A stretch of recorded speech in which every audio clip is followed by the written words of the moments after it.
Assalamualaikum dan salam sejahtera. Kembali lagi kami di Buletin Abqari bagi sesi bulan April 2026. Kita mulakan dengan segmen pentadbiran dan akademik.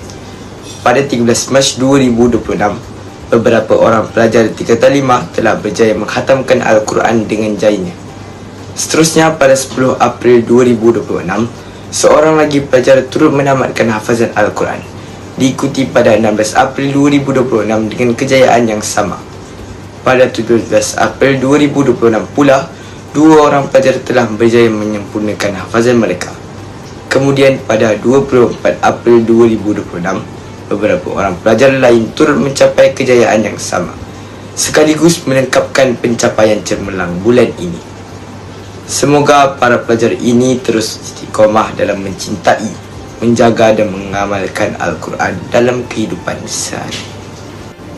Seterusnya, pada 24 April 2026 telah berlangsung Majlis Apresiasi SPM tahun 2025 dan kempen tabung khairat Sekolah Menengah Tahfiz Al-Quran Jaim Al-Abqari bertempat di Auditorium Asyams Komplek Fala Al-Khawarizmi.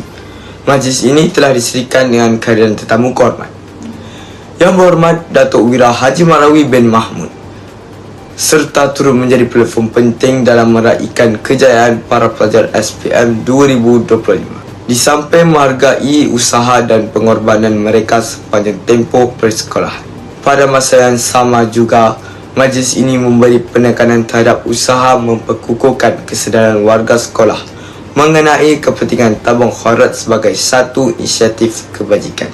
Semoga majlis ini terus menjadi pemangkin kepada semangat kecemerlangan dalam kalangan warga sekolah Tahfiz Al-Quran Jaim Al-Abqari.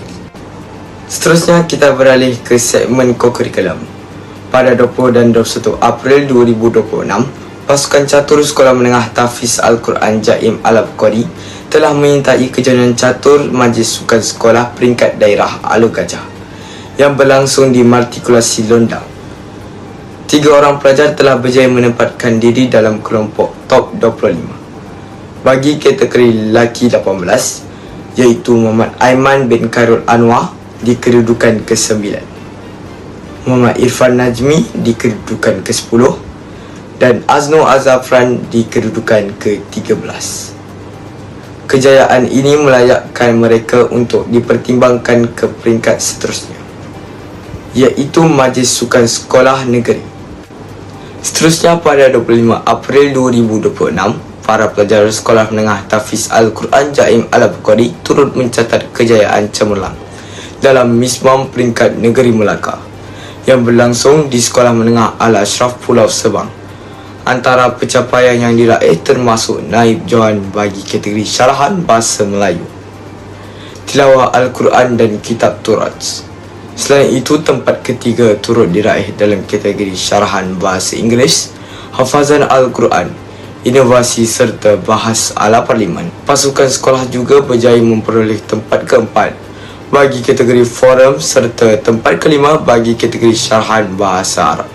Kejayaan ini membuktikan keupayaan pelajar dalam pelbagai bidang merangkumi pengucapan awam, hafazan, pemikiran kritis dan inovasi. Sebelum saya mengakhiri buletin pada kali ini, marilah kita hadiahkan Al-Fatihah kepada Allahyarham Cikgu Azmi bin Ismail yang telah meninggal dunia pada 10 April 2026.